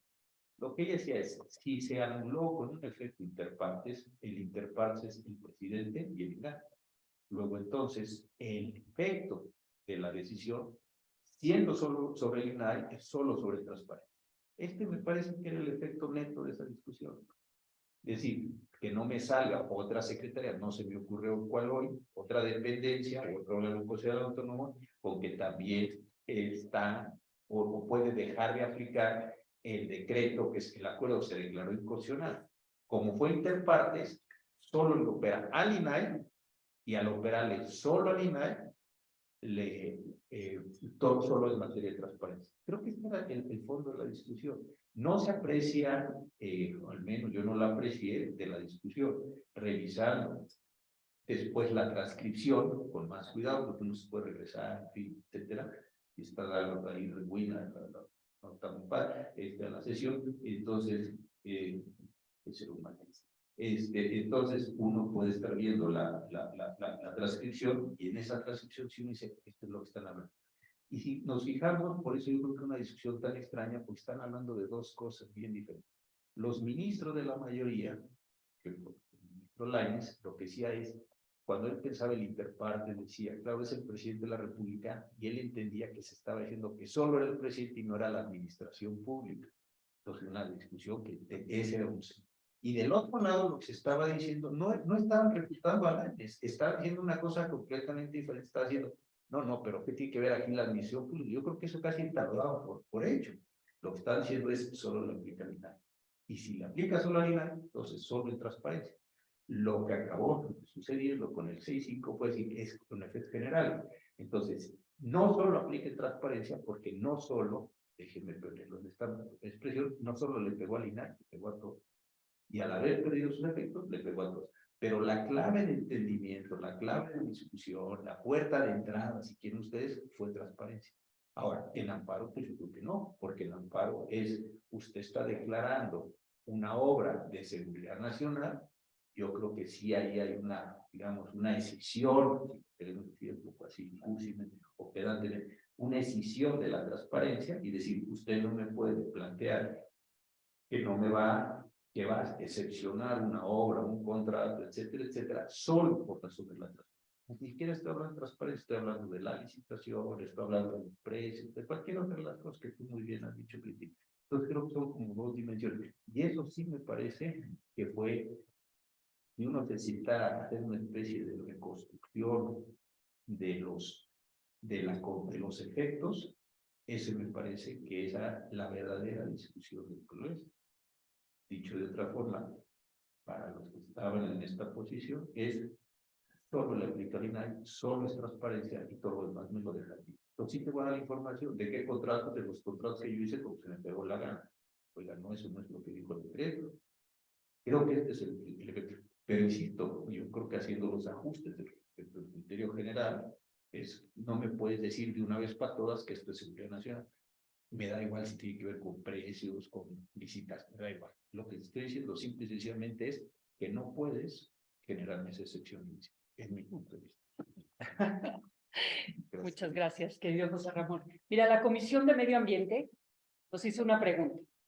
Ministro Cosío, hoy 5 de junio se celebra el Día Mundial del Medio Ambiente. Sabemos de sus resoluciones favorables en favor de este y los recursos naturales. Así, al ser el acuerdo del 2021 declarado inválido en su totalidad, el Pleno de la Suprema Corte de Justicia señaló que dicha declaración no tendría efectos retroactivos. ¿Esto supone una validación de las obras que contravinieron la normativa ambiental? ¿Qué opinión le merece este gran daño causado a la selva por la construcción del Tren Maya? Sí, cada vez están peores las preguntas. Pero bueno, a ver, está muy bueno. A ver, yo creo que ahí la Corte sí juega con una situación de los efectos hacia el pasado, y si no, lo acabamos de ver con la declaración de invalidez de la primera parte del Plan B, donde la Corte tiene que hacer las construcciones de los efectos. Entonces, si dijo que esta condición no tendría efectos hacia el pasado, pues esa podría ser, digámoslo así, una limitante. Pero yo creo que de cualquier forma sí se pueden presentar acciones, porque podría haber algunos efectos.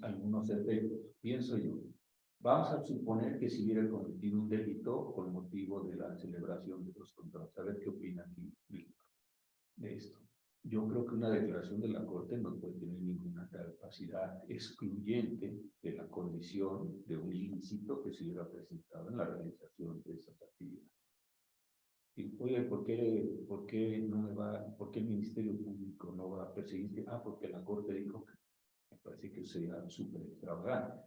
Y dos, me parece que lo mismo acontecería respecto de otro tipo de daños. Si una empresa tuvo un daño, una mala obra, un mal contrato, etcétera, y creo yo que no se le podría decir a esa empresa, pues mira, ya te quedaste sin la posibilidad de recuperar daños y perjuicios, lo que fuera en cada caso, las penas convencionales que se dan, lo que fuera. ¿Por qué? Pues porque la Corte dijo que esto es de aquí para adelante. Yo creo que no tendría ese potencial, digamos, validatorio aquí, la Corte, sobre las acciones. Y respecto a los temas de medio ambiente, yo creo que tampoco se puede dar esa misma condición, porque sería tanto como decir, en un determinado momento, claro, hasta no se han dicho que las obras que se llevaron a cabo sean obras ilícitas. Creo que son dos niveles. Una cosa que yo dije, usted no puede calificar esas obras de seguridad pública, o de seguridad nacional, perdón. No puedo, no. Usted se tiene que quedar en la Constitución. Oigan, de eso deriva que las obras son en sí, o que los contratos y que las licitaciones y que las acciones quedan bendecidas, déjenme decirlo así, porque yo creo que no tiene nada que ver una cosa con otra. Se me parece que se afectó la validez del acuerdo con independencia de las acciones particulares, contratos, convenios, delitos, que es por responsabilidades administrativas o daños ecológicos, o daños medioambientales que se hubieran podido producir en ese momento. Pensemos en este momento que no fuera esta una condición así de barrista, sino que nosotros fuéramos miembros de un consejo de una empresa que hubiera recibido un quebranto económico, o que fuéramos miembros de un consejo de una asociación civil que estuviera protegiendo el medio ambiente, y que la discusión entonces fuera, compañeros, vamos a ejercer acciones de interés legítimo para demandar daños medioambientales. Creo que la respuesta sería, bueno, ¿hasta dónde es el alcance de la declaración de invalidez del 18 de mayo de la Suprema Corte? Eso nos impide ir, no a nuestro interés patrimonial para seguir con este día que estamos celebrando, sino vamos a ir a demandar daños y perjuicios o reparaciones, o sea, para el medio ambiente. Y dirían, pues sí, que se dijo que no era de seguridad nacional, bueno, pues ya no es de seguridad nacional. Ahora tiraron quién sé cuántos árboles, rompieron quién sé cuántas cadenas, afectaron quién sé cuántos mantos freáticos. Bueno, pues vamos a un proceso de reparación que correrá por cuerda separada respecto a la declaración que se nos acaba de presentar. Yo no veo un juez que estuviera diciendo, mire usted, como se declaró que no era de seguridad nacional, usted perdió todas sus posibilidades reparatorias sobre la naturaleza. Creo que eso no sería factible construir. Entonces sí, me parece, y es muy buena pregunta, que tenemos que separar las dos cosas. Ya se declaró para los efectos, por así, a que haya lugar. Pero de que usted repara, o de que usted me paga, o de que usted indemniza, o de que usted tiene un delito, pues es un delito. Yo creo que sí es muy buena la pregunta para decir, no creamos que, bueno, pues borrón y cuenta, nada de borrón y cuenta nueva, vámonos a lo que siga. De acuerdo. Gracias. Podemos hacer preguntas. Ya fuera Sí. de... Pero de buena onda las preguntas. Adelante, por favor, adelante, por favor, secretario. Arochi, por favor, pase el micrófono a Arochi, ya llegó el rato. Alzando la mano. No, perdón, ¿quién? Damas primero. Lance. Es que tenemos la mala costumbre de someter a preguntas No, bajo padre. script, no script abierto, digamos. Perdón, y muchas gracias por la palabra. Muchas gracias por compartir todos estos conocimientos y siguiendo la idea, señor ministro, de la resolución de la Corte en este caso se refiere a transparencia porque fue quien lo impugnó y efectivamente ahí llega el alcance.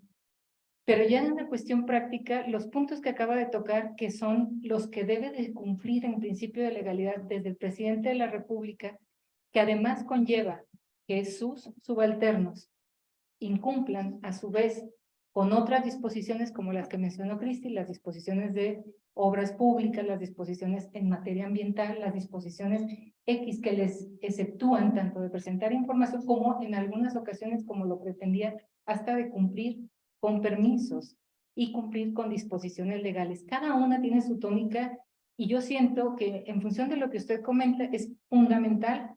Me tocó estar al frente de la creación del Comité de Compras de Seguridad Nacional en el periodo del presidente Calderón y precisamente cada compra de todos los que se acordó en el Comité de Seguridad Nacional se creó, lo reconoció incluso el Banco Mundial, me reconoció ese tipo, pero era excepcional de estar vigilando que de las compras estaban condicionadas a esa justificación que debía de dar el Ejecutivo de que se configuraban los supuestos del 3 y del 4 y el 5 de Ley de Seguridad Nacional. En ningún caso se exceptuaba, así fueran paquetes, hasta una compra pretendida de que ahí meto unas computadoras, no, si no lo justificas. O sea, una compra, así. Entonces, conociendo ese antecedente me queda perfectamente claro que igual para las obras públicas, igual para todo, pasando ya de queda cada proyecto. Y la pregunta es, señor ministro, si ya tenemos antecedentes que han hecho que CFE propiamente, Pemex en algunos casos, pero el que conozco más cerca es el de CFE, haga una recuperación, una reparación posterior de un daño, cuando incumplió se incumplieron por parte del Ejecutivo en cualquiera de las áreas con la consulta popular, por ejemplo, mal hecha, o con la consulta de pueblos indígenas, que estuvo incumpliendo con disposiciones de ley. SAS, ahí viene una reparación, aunque la presa ya esté ahorita, la hidroeléctrica ya esté produciendo y todo, o sea, no se puede echar abajo, tú reparas. Entonces, eso ya tenemos en la Corte resoluciones en ese sentido que van dirigidas específicamente y hay incumplimiento de leyes por proyecto. Entonces, eso amerita cualquier afectado puede generar y acudir ante la Corte, ya no por la invalidez que fue por transparencia, sino que es un punto aparte que ya tenemos antecedentes de la Corte. Esto es posible. Ya el incumplimiento legal lo tiene por la señal del Ejecutivo, que no cumplió desde el principio con lo que hizo para declarar de seguridad nacional, que es tan importante la motivación en el caso de seguridad nacional, con todos los requisitos y las facultades del Comité de Seguridad Nacional. No es cualquier cosa así como, porque lo digo yo, así porque soy tu madre, así como, no, pues como las señoras de antes, no, porque soy tu mamá y lo digo yo, y entonces sí, porque yo soy aquella, y entonces ya tú lo puedes hacer. No puede ser así, y es tan legalidad uno, como legalidad en materia ambiental, como legalidad en materia de obras, como legalidad en materia de consulta de pueblos indígenas, todas. Derecho de uso de suelo, todas. Me causó un sobresalto con lo de, como que soy tu mano y me reconoce las épocas de vidas. Pero a ver, yo es que veo, y pongo por ejemplo el párrafo 90, este es el proyecto del ministro, no es el de Grose, no sé cómo vaya a quedar. Pero lo que está diciendo aquí, no lo dice así, o mejor, lo dice así respecto de transparencia. Pero me parece que lo que está diciendo es, tú no puedes de una vez y para siempre generar la condición de que esto es seguridad nacional. Claro, la pregunta del INAI era bastante obvia. Y entonces quiere decir que de una vez y para siempre no me puedes negar la información. No, cambiemos nomás el parámetro. Y el parámetro sería, ¿puedo yo decir de una vez y para siempre que esto es seguridad nacional para efectos de licitación? Pues no. Entonces, me parece que las razones del párrafo 90 después aquí de la resolución de la Corte alcanzarían para decir lo que vale para transparencia, vale para PAR o vale para, digo, vale para licitaciones solo, o sea, ya no va a ser en controversia y no va a ser en amparo. Yo creo que usted tiene toda la razón, simple y sencillamente fue el modo o la vía más bien por la cual se determina esto, que yo creo que alcanza para tener una extensión enorme. Y lo que usted dice es también completamente de acuerdo, que tenemos que hacer la decisión de los dos elementos y entrar a la comisión preparatoria, que sí habla muy buenos precedentes en ese mismo sentido. Y particularmente en materia ambiental, la situación está, lo dejo en términos muy coloquiales, mucho más complicado el asunto, y me deja las cosas como las encontraste. Si no es repárame, entrégame ahí árboles o entrégame dinero. Tiene todos los problemas que se quiera, es otra discusión. Pero aquí en el caso del tren es restituye en un sentido material, no solo en un sentido formal. Es una discusión distinta. ¿Verdad? Cómo se debe ejercer, cuándo se debe ejercer, es una decisión procesal. No estamos en eso, pero sí me parece que bien buenos elementos, muy buenos elementos para poder llevar a cabo esta recolección. Y al final digo, es muy interesante lo digo, pero un punto que es central. A ver, y conste, yo vengo de este ejercicio en la Corte y es muy importante para mí, lo he platicado aquí con todos mis amigos que están aquí, o con muchos de ellos, el tema de los derechos, ¿no? Entonces, me parece muy bien. Pero yo la verdad es que creo que hay que regresar al 16 constitucional. Hacen tan mal las cosas que con un 16 constitucional yo creo que se pueden ganar muchas cosas. Ni es autoridad competente, ni funda, ni motiva, ni es policía. Yo cuando veo los decretos, pues yo veo una deficiencia, lo primero que hago es me pongo a ver, digo, esto no tiene consecuencias, ni está fundado, ni estamos, pero de la más vieja tradición, no me voy a poner así cosas elevadas en el libro de cualquiera de los libros que leímos, y están muy bien explicados estos conceptos, es decir, de verdad, así, sin ninguna intencionalidad política. El acuerdo y el decreto tienen una fundamentación, pero ni de remoto se pone más. Son ejercicios que todos hemos hecho en contra del artículo 4. Esto no dice, o esto no alcanza, o esto que tiene que ver. ¿Sí? Ahí me parece que hay problemas sumamente delicados que se están presentando en esta misión. No es el único caso. Estos podrían ser todos los acuerdos de COVID. Yo que seguí eso en aquel programa que tenían con la ICEL y que muchos de ustedes hicieron el favor de participar, ¿no? Ellos estuvieron ahí en el programa, pero cuando tenía eso, yo decía, bueno, pero es una serie de consecuencias, ni siquiera hay una referencia mínima entre la ley de la salud y lo que está sucediendo. Era, bueno, y así se ganaron mucho aparte, tanto que ahora se metieron como en seguridad nacional todo el programa, todo lo que pasó en todo el centro. Hacían de ver estas las cosas para que tengan que ocultar problemas muy interesantes. Gracias. Roberto, por favor. Señor ministro, han hablado de legalidad, pero no han hablado de convencionalidad. Digo, yo creo que es importante y además esa convencionalidad involucra derechos humanos. Entonces, me gustaría conocer tu punto de vista sobre la convencionalidad. No, perdón, tienes toda la razón, Roberto. Qué bueno que sacas el tema y yo creo que sí, existe una cantidad enorme de posibilidades de convencionalidad. Ahorita decían los tratados en materia de medio ambiente, son un montón en este mismo caso. Yo hay lo que creo, y otra vez es porque a lo mejor parece que estamos concentrando mucho en el tema de transparencia, pero realmente es por el detonador, ¿no? lo llevó el INAI para poder legitimarse en la controversia, planteó violación a sus facultades, por si no, no entra el INAI, como si ya ¿qué le acontece a usted? ¿Está usted construyendo? No. Entonces tuvo que el INAI meter el tema de sus competencias afectadas, ¿no? ¿Y cómo me afectan tus competencias? Porque no me estás dejando ningún margen de decisión respecto a las obras o a las cuestiones de seguridad, no, porque simplemente me está diciendo que todo es seguridad nacional. Entonces sí creo que eso nos redujo mucho la discusión al sexto, pero completamente de acuerdo. Creo que hay una parte muy interesante de jueces que están generacionalmente, muchos los conocen, Gómez Fierro, de la PES, entonces están comprendiendo muy bien los temas de convencionalidad y algunos, no digo que a la mayoría, no la mayoría creo que hay que litigarlos con legalidad, pero a muchos de ellos, en el sentido tradicional, pero muchos de ellos, con el 16 y 14, pero muchos de ellos sí me parece que están muy atentos a ese elemento histórico. La definición de seguridad nacional a nivel internacional, ¿no crees que tiene que estar acotada? Sí, está acotada, pero no creo que tenga, digamos, el rango de norma como para poderla incorporar. Yo, al menos. Yo, sí, pero no encuentro en qué tratado internacional dijera por seguridad nacional se entiende, es decir, creo que la construcción tendría que ser así. Este tema, el Estado mexicano declaró algo de seguridad nacional, X, lo que sea.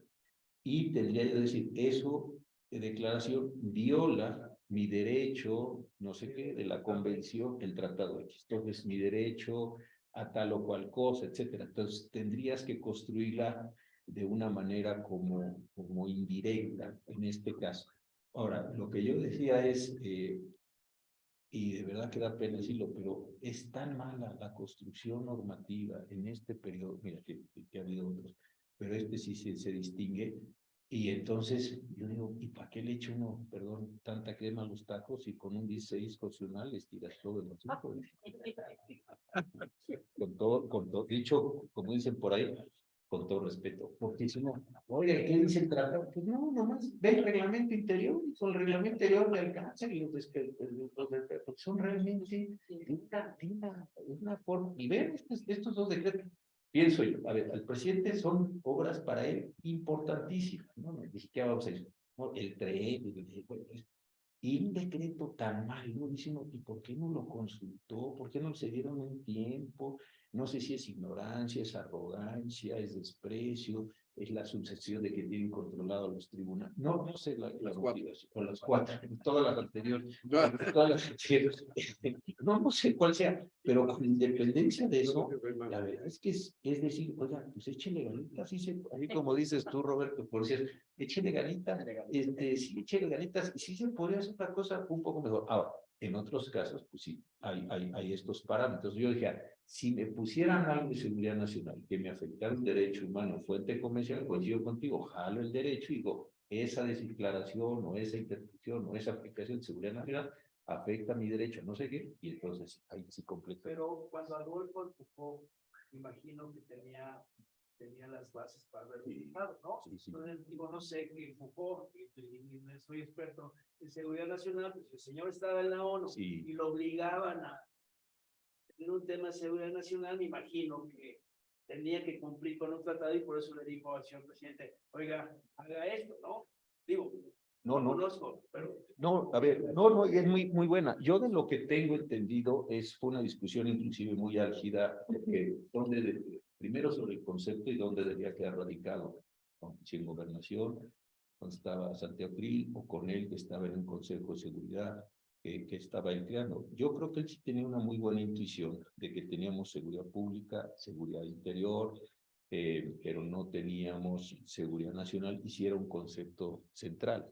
Veníamos después del ataque de las Torres Gemelas, ¿no? Del 2001, esta ley de seguridad es del 2005, entonces sí sé, pues que oye uno, pero así que sí hubo una discusión muy importante, también estaba en la Cancillería Jorge Castañeda, entonces debe haber sido una discusión, y me parece que sí era un concepto muy importante en un momento, es decir, el Estado mexicano frente al terrorismo, frente a la posibilidad de que desde el territorio nacional puedan moverse, que era una discusión importante, los terroristas hacia los Estados Unidos, y toda esta discusión que se dio con ese motivo, que cambió toda la vida del mundo después de los ataques a la Torre Gemela.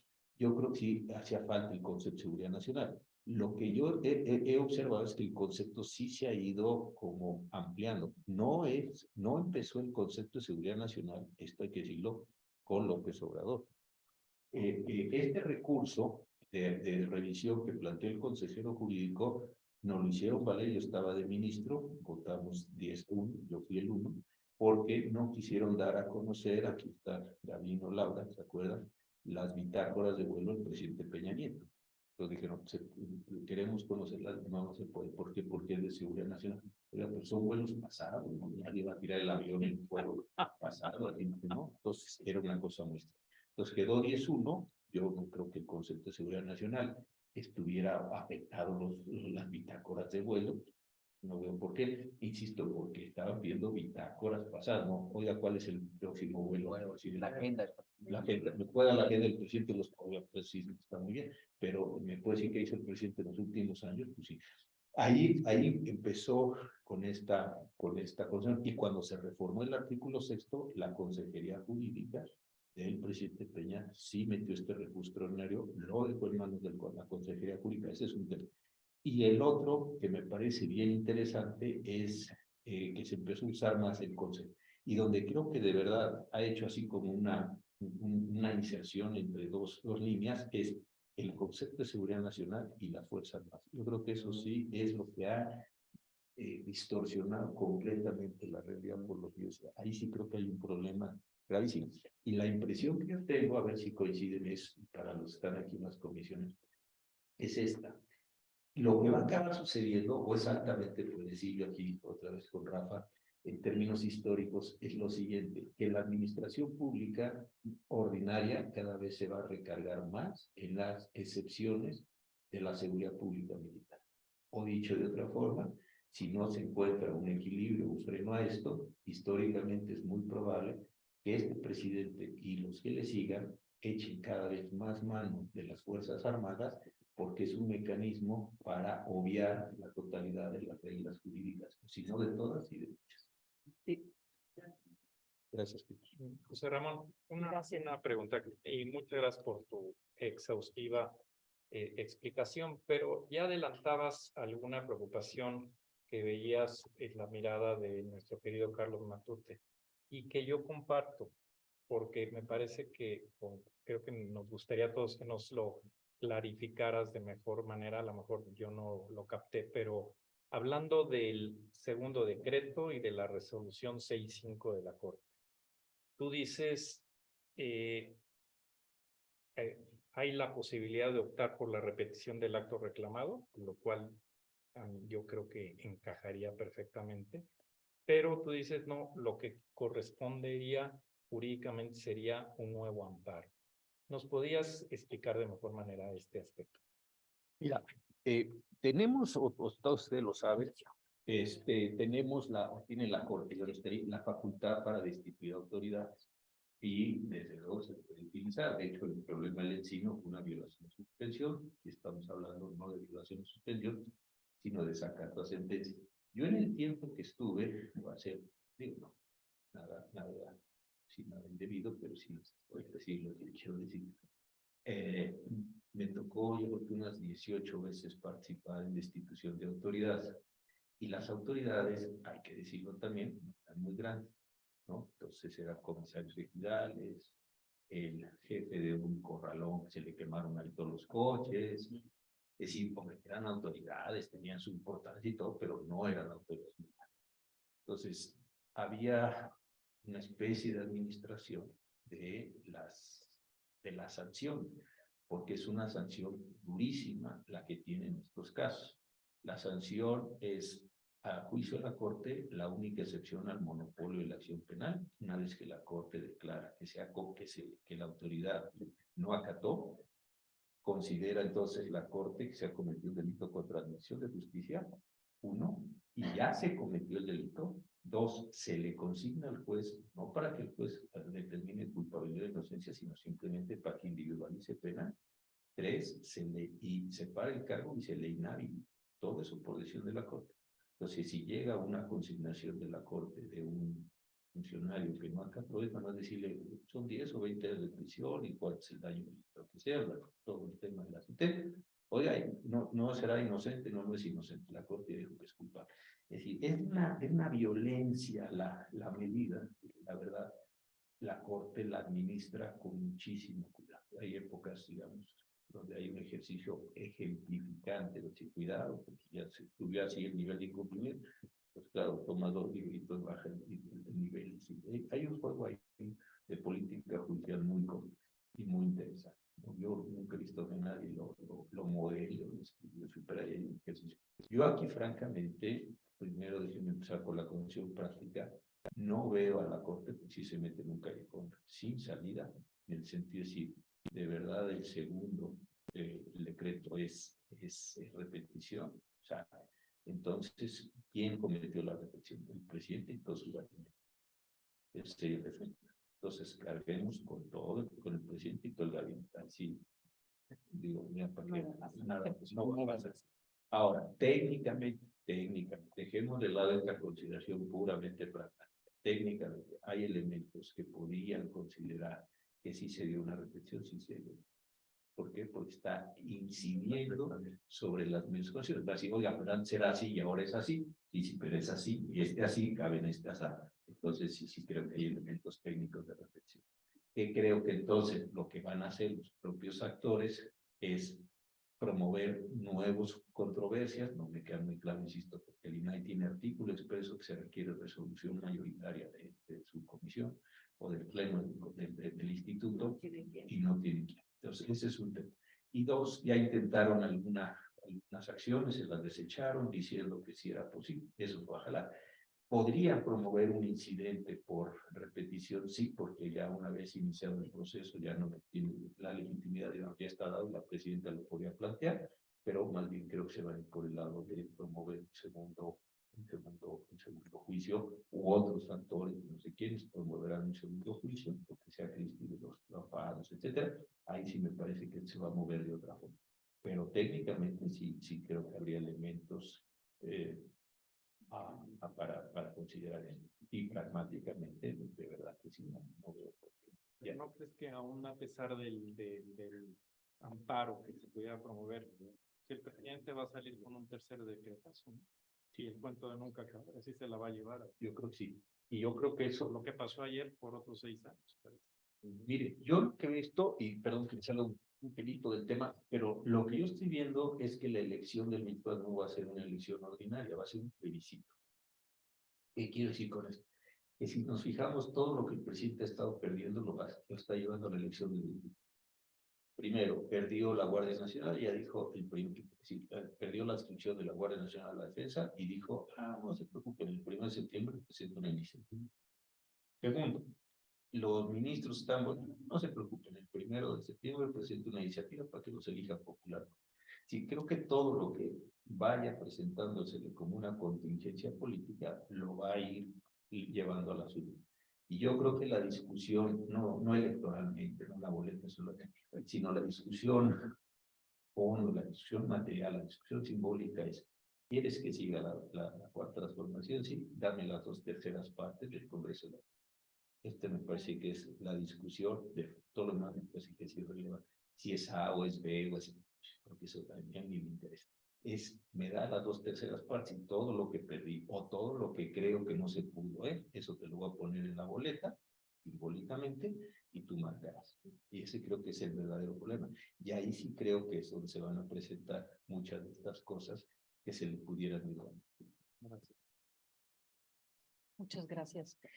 Tenemos una última pregunta, ya estamos en la hora. Muchas gracias. Gracias, Cristi. Adelante. Gracias, José Ramón. Tiene que ver con el tema medioambiental. Yo creo que sí hay una diferencia importante desde la perspectiva ambiental del acuerdo del año pasado y el decreto de este. No solamente es en su dimensión. O sea, no solamente tiene que ver con obras o proyectos o menos. El acuerdo que se dejó sin efectos establece también un régimen de excepción en términos de tramitología, el segundo no. En materia ambiental, no hay ni una obra, por muy de seguridad nacional, que no pase por impacto ambiental. Siempre un cuartel del ejército ha pasado por impacto ambiental, con excepción de los permisos que se dieron al amparo del acuerdo que se dejó sin efectos. De tal manera que, por muy de seguridad nacional que sea el Tren Maya y estos aeropuertos, tienen que tener permiso ambiental, porque la seguridad nacional no es argumento, nunca ha sido argumento, no hay ni un fundamento de nada para decir, por eso no vas a obtener los permisos de impacto ambiental forestales o los que fueran según el proyecto, a diferencia del de noviembre. El de noviembre dijo, tiene 5 días para dar un permiso que luego vas a ratificar en un plazo máximo de 1 año. Y al amparo de ese permisito de 5 días, que por supuesto no era una manifestación de impacto ambiental, era para que inicien obra en lo que se hace una manifestación de impacto ambiental, por cierto, paréntesis, hecha por la propia Semarnat. Entonces, me parece que no es tan repetición de un acto reclamado. Se trata de las mismas obras, sí, pero el alcance sí es muy diferente. Ahora no hay argumento para que en estas 5 o 6 obras o los que fueren se bypassen, perdón la expresión, la tramitología ambiental. Ahora, respecto de los efectos del primero, el título, digamos, legitimador en materia ambiental de las obras era ese permiso Balín, que quedó sin efectos. Entonces, digamos, le quitaron el tapete desde el punto de vista ambiental. En esa perspectiva, a mi juicio, al ya no tener un permiso de impacto ambiental porque fue, digamos, declarado con efectos, digamos, ya sin efectos, entonces abre la puerta a la controversia, al amparo, alguna cosa así, para decir, oye, ¿y tu permiso? No, yo tengo, no, perdóname que ese permiso ya no sirve. Pues, Esa es otra vía, digamos, la vía de tumbar, digamos, esos permisos, de exigir la reparación del daño, etcétera. La otra son los permisos que puedan eventualmente surgir con respecto a este nuevo decreto, que van a tener que pasar por los permisos ambientales. Es un comentario nada más. no, pues muy buen comentario. Estoy muy de acuerdo. Muchísimas gracias. Muy bueno. Gracias. No, pues lo que temo mucho es lo que sea Víctor, que con esta interpretación tuya digan, en alcance al decreto anterior, vamos a repetir el artículo. No lo sé si no lo pusieron porque no lo supieron o porque se les olvidó. Me explico. A la parte de los permisos medioambientales. Yo creo que la posición, digamos, de fuerza que se está adoptando en todas estas materias podría llevar a decir, hay un alcance a ese segundo decreto, lo que decía Víctor, e inclusive sobre eso generar nuevos actos reclamados, lo que conoces muy bien. No lo sé, pero de cualquier manera hasta hoy coincido contigo plenamente en que sí hay necesidad, al menos, de tener que obtener esas cuestiones, salvo otra posibilidad que tampoco me parecería nada extraña, que dijeran están comprendidos en el concepto de seguridad nacional y no se requieren, con lo cual entonces habría que ir a litigar para demostrarles que ese no era el alcance del decreto. Porque algo que sí creo que todos estamos viendo es esta condición muy irregular que a veces no queda bien descrita cuando quienes escriben o escribimos temas jurídicos alcanzamos a plasmar. Es decir, yo escribo artículos, pero me quedo a un nivel de mucha generalidad, porque si así nadie me lee, pues así va a ser. Entonces, entonces creo que ese es el tema. Pero entrar ya a decir las particularidades de estas condiciones del otorgamiento de estos permisos medioambientales. ¿Qué pasa si dice, no, está comprendido? Digo, yo estoy de acuerdo con tu interpretación, pero ¿qué pasa si dicen, no está comprendido porque es de seguridad nacional? ¿Cuál sería tu siguiente paso? No, sí hay un problema de medio ambiente, entonces sí necesitaban el permiso. Gánamelo en el amparo o gánamelo en el juicio. ¿Y cómo se lo ganas? A la empresa del ejército particular que esté haciendo la obra, tendrías que ir a un proceso y decirle, oiga, ¿verdad que el decreto no dice que están exceptuados? Sí, me explico. No sé si ya es una condición inclusive, no lo sé, porque habría que ver, y eso es bien interesante que le pudiéramos dar seguimiento, si están entendiendo que el decreto, o mejor, que el concepto de seguridad nacional del decreto obvia todos los trámites. Yo coincido contigo, pero ¿qué pasa si te contestan? ¿No? Está comprendido también el medio ambiente o a recursos arqueológicos, yo qué sé, todo está comprendido, porque es seguridad nacional. Entonces, regresas contigo y decirle, no, sí está, pues entonces dime por quién está, quién tiene interés, contra quién litigas, cuál es el medio, cuánto tiempo tomas, cuál es el efecto, la resolución. Salud. Ese podría ser también un temazo. No sé cómo lo estén interpretando. Digo, yo estaría de acuerdo contigo. No sé cuál es el entendimiento.